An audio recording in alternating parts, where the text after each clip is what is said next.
Good evening, guys. I've got discussion C for you. We are discussing how childhood institutionalization continues to shape people's experience as they age. Okay, so that is today's discussion C. Let's dive into the meat of the show, shall we? Okay, here's a clear, grounded explanation of the text you highlighted based directly on the content of the page you're viewing. The piece reports on new research that gives the aged care sector a deeper understanding of how childhood institutionalization continues to shape people's experiences as they age. The focus is on older care leavers, often called forgotten Australians, who spent part of their childhoods in orphanages.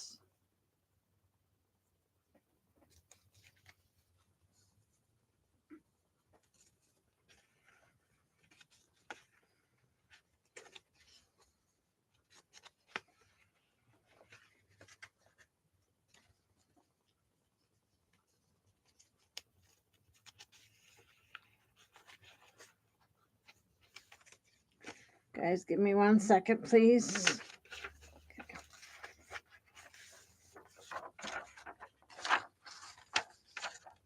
Children's homes or foster care before the 1980s.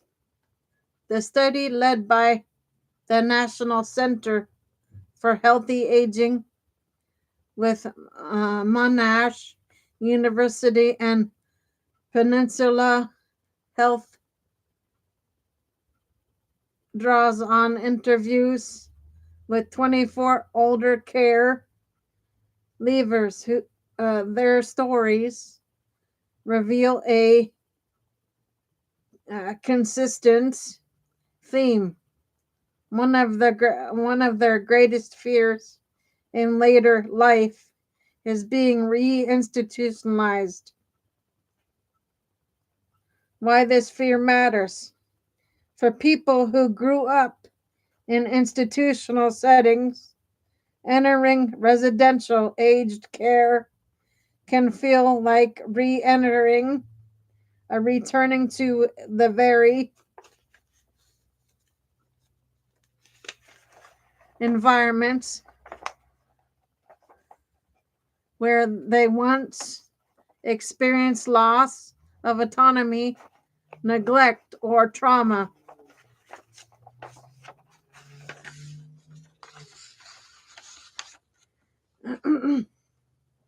The article emphasizes that this group carries a distinct emotional and psychological history that shapes how they interpret aged care environments. Professor Philip Mendez, the study's chief investigator, notes that these aging experiences are not the same as those of the general population. They are shaped by early trauma, disrupted attachments, and lifelong mistrust of institutional authority.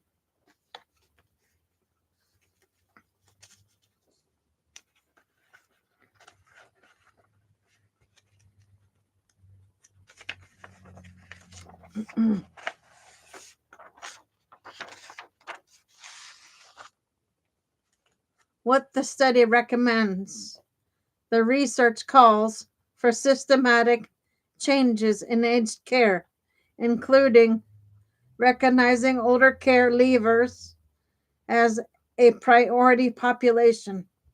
Aged care planning should explicitly account for their unique histories, and vulnerabilities.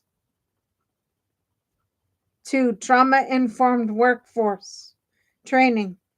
Staff need training in personal boundaries, communication sensitivities, recognizing triggers.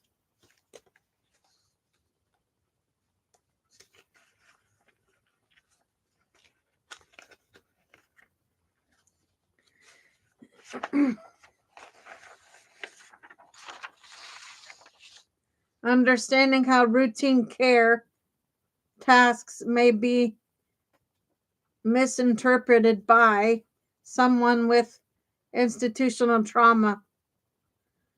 3. Policies that protect dignity and autonomy.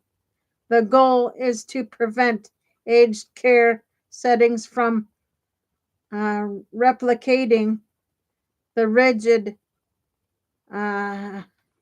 depersonalized environments that harmed many caregivers in childhood. The bigger message.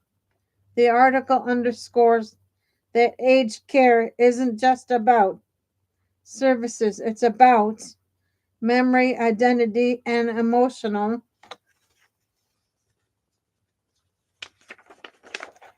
safety for older adults, for older caregivers. The past is not past. Their childhood experiences continue to shape their expectations, fears, and needs in later life. The study gives providers and policymakers concrete insights to design care that honors dignity and avoids re-traumatization. If you want, I can turn this into a podcast segment, outline, a caregiver handout, or a comprehensive analysis with other populations who carry early life trauma into aging.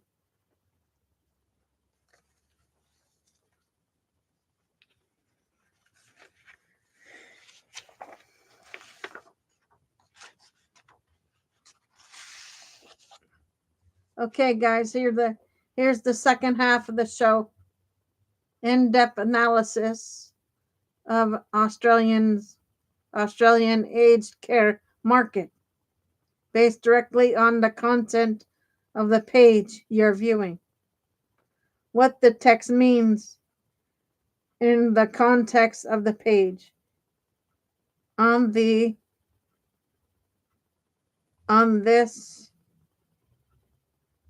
KPMG page, in-depth analysis of the Australian aged care market refers to a comprehensive, data-driven examination of how Australia's aged care sector is performing and changing in 2025, 2026.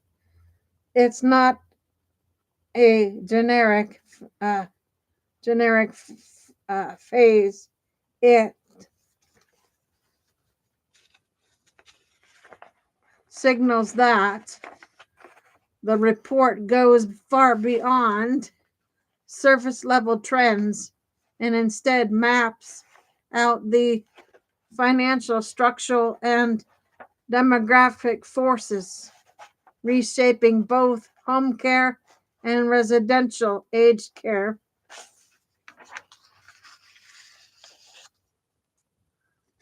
The page positions this analysis as the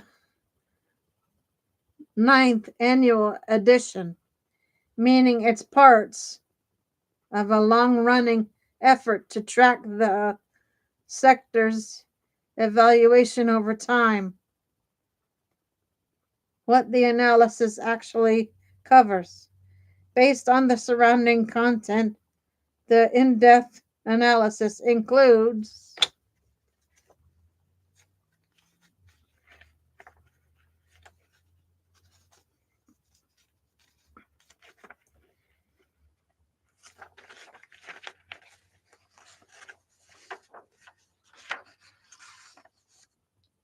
market structure and provider landscape. 873 home care providers plus 2.1%. 636 residential aged care providers, 0.9%. Shifts driven by investment reforms and cost procedures. Government investment and funding flows. Total government investment reached 39.2 billion in FY 25. Home care packages or HCP funding up to 15%.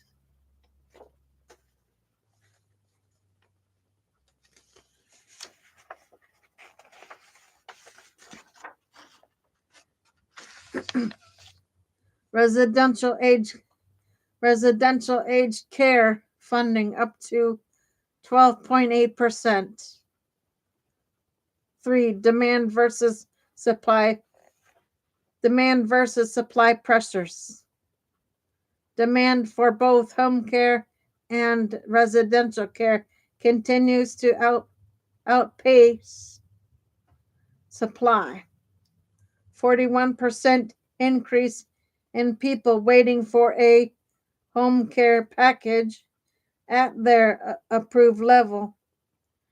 Permanent residential care use up 3.4%.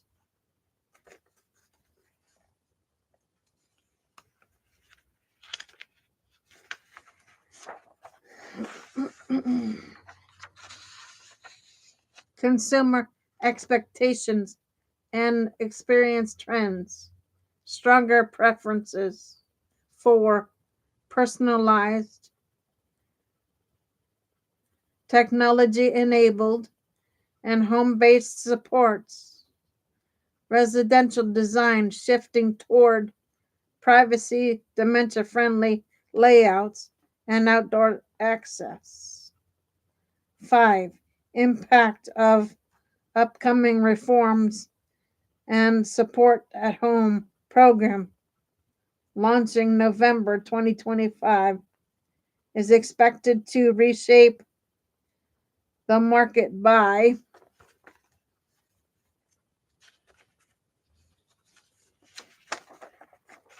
simplifying in-home care, changing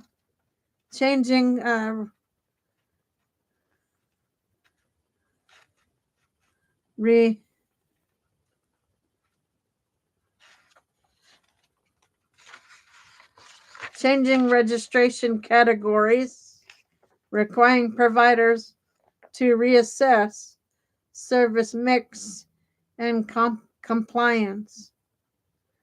What in-depth signals in this context? The phrase is doing real work here. It signals that the report provides detailed financial performance of the top 25 providers, interactive dashboards for exploring trends,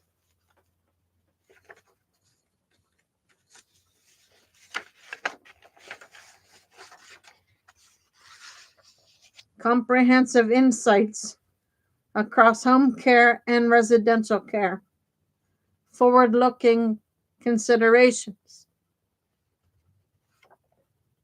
It's not just a narrative overview, it's a strategic data-rich market map intended for inclusive inclusives, policymakers, and sector leaders. Why this matters for the sector. The analysis helps aged care organizations understand where demand is growing fastest.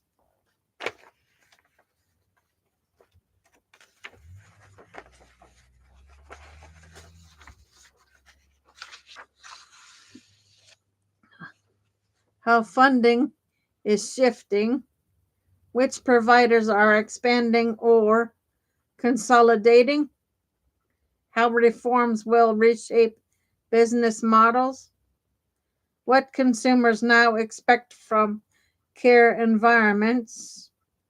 In other words, it's a tool for planning, investment, and adoption in a sector under intense demographic and regulatory pressure.